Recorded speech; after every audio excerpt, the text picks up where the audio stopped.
A wild high-speed chase through the streets of the metro this morning. It's a chase that exceeded speeds of 140 miles an hour. It all started at I-40 in MacArthur. You can see it went from one side of the metro all the way to the other and finally came to an end on the Turner Turnpike just west of Indian Meridian Road. News Channel 4's Allie Meyer is on Crime Watch this afternoon. She shows us the dramatic chase on the ground and in the air from Chopper 4. It's a place to do it if they're going to do it. Oklahoma City Police and OHP troopers had been on the tail of this car for about 20 minutes when Chopper 4 caught up with the chase. Right now, he is giving them a run for their money. They cannot catch this car when they get on a straight, flat road. The suspect car weaves in and out of unsuspecting traffic at speeds in excess of 140 miles an hour. And just when they thought they had it, they appear to be getting ready to lay out the stop sticks. This high-speed driver steers into oncoming traffic to clear the stop sticks. It was more than the lead trooper could handle. On the ground, you can see he hit those stop sticks right on. Well, right now, Ken, I am flying at 130 miles an hour trying to catch back up with him here. With each straightaway, the suspect gains ground on the sluggish patrollers. The key factor now is how much gas does he have on board. Troopers employ a third set of stop sticks beneath this underpass. You can't see them from the air. We had a couple of troopers that were able to get ahead of the pursuit on the Indian Meridian Road, parked their units up on top, and they ran down to the turnpike and were able to actually put two sets of stop sticks out, which covered the entire width of the roadway. About a mile later, a puff of smoke indicates this driver is ready for a pit stop. Considering what could have occurred, it's came to a good end. After some quick police work, investigators tell us this Chevy Impala is stolen. Its driver is facing several felony charges. Allie Meyer, Oklahoma's News Channel 4.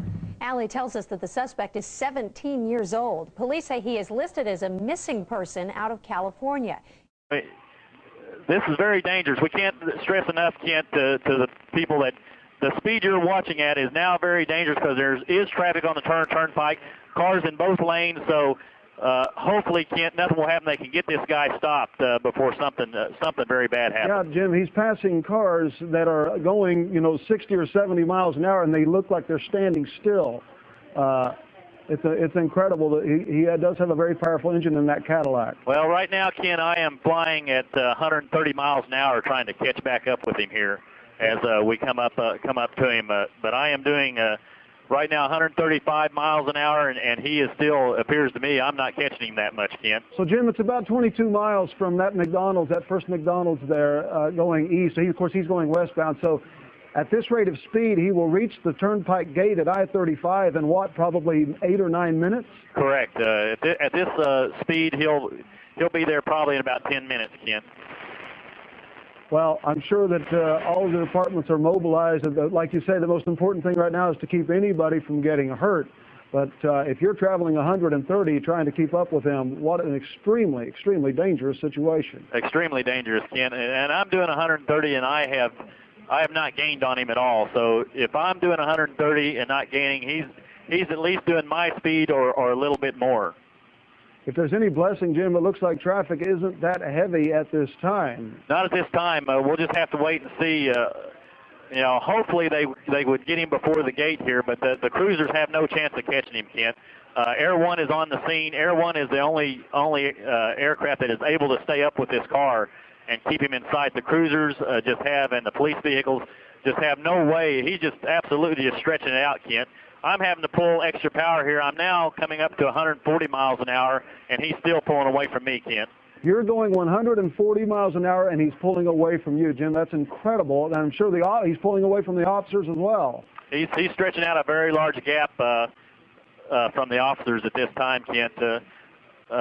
I'm going to have to pull up into the yellow here. I don't have time to explain about the helicopter and engines, but I'm pulling into the yellow, which I have 5 minutes to stay in the yellow just to try to keep up with a reasonable amount of distance to give you a good picture here. I understand, Jim. We're getting some information that this may not be a Cadillac, but indeed a Chevy Impala with one person inside. That's according to some witnesses along the roadside. So right now, that is sketchy information at this time, but it's a possibility there is only one driver. Okay, well, that's good to know. Right now, it appears the cruisers are gaining on him a little bit. The traffic's kind of got in front of him and slowed him down here a little bit, Kent. So the cruisers have close the gap on him. OHP, I appear to have 2, 4, 5. I don't know if that's all OHP vehicles in pursuit at this time or not.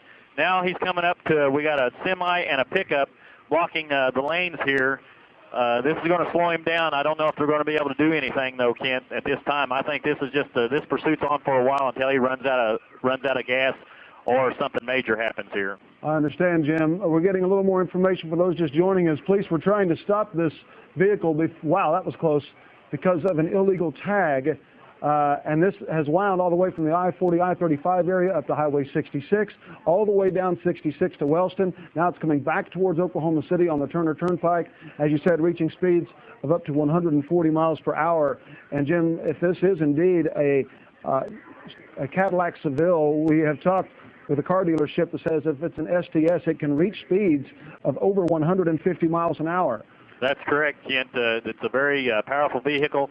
Even if it's a Chevy Impala, if it's a Super Sport edition of the Chevy Impala, right, Kent, it is well capable of doing over 150 miles an hour. Yeah, it too. How far out are you from the gate right now, Jim? I'm still, well, I would say probably 10, 15 miles, Kent. But now look at the gap. He has just hit the gas, and he is moving. He's pulling away from me and the cruisers again here. I'm going to pull back up into the yellow to try to keep a good enough distance to give you a live shot here. Like I said, the Oklahoma City police helicopter is a McDonnell Douglas 500, which is faster than our ship, which is good. I mean, it's a good thing to have. They are the only ones able to keep this car in sight at this time, Ken. Jim, that was a close call when he passed that tractor trailer a little while ago. What are you seeing ahead of you that may give this driver any more problems? Well, we're seeing some more tractor trailers. The traffic is getting a little bit heavier, Kent. There are more tractor trailers, more vehicles in the way, and it becomes a lot more dangerous because when he starts weaving in and out of traffic at 140 miles an hour, it just takes a slight mistake to lose control of this vehicle, Kent, and hopefully we have nobody hurt in this, but it could become a real dangerous